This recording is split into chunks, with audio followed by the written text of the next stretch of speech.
Europe 1, 8h32.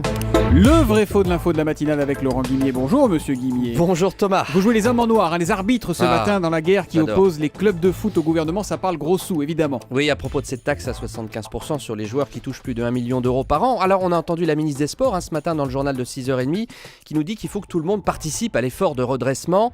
On ne vous a pas attendu, Madame la Ministre, répond Frédéric Thiriez, le président de la Ligue professionnelle.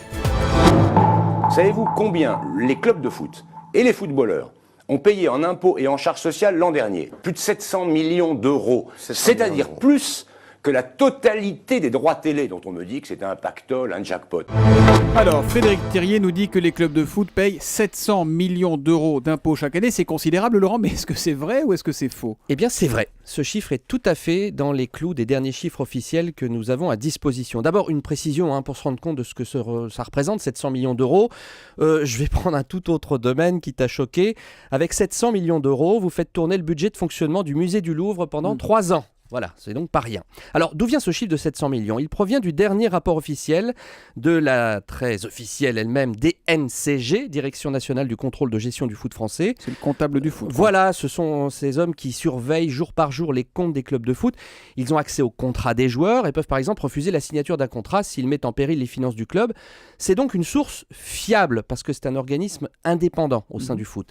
Et voilà ce que dit le dernier rapport de la DNCG. Pour l'année 2011-2012, c'est le seul qui est à disposition, la contribution fiscale et sociale du foot français atteint un record avec 640 millions d'euros. Bon, 640, on est presque aux 700 millions annoncés par Frédéric Thiriez. Mais précisément, ça veut dire quoi, contribution fiscale et sociale? Alors, voilà, c'est l'addition prioritairement de l'impôt sur le revenu payé par les joueurs en France, de l'impôt sur les sociétés payées par chacun des 40 clubs, et puis des charges sociales que payent les clubs sur le salaire des joueurs. Et c'est très important puisque les clubs, au total, versent 1 milliard d'euros en salaire chaque année. 1 milliard d'euros. Eh ouais, donc chaque week-end, les footballeurs donnent du plaisir à 200 000 personnes et chaque année, ils laissent 700 millions d'euros dans les caisses de l'État. Donc à la mi-temps, je dis que dans le match Thiriez contre le gouvernement, ça fait un 0.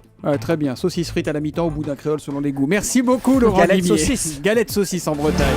Europe 1, 8h35.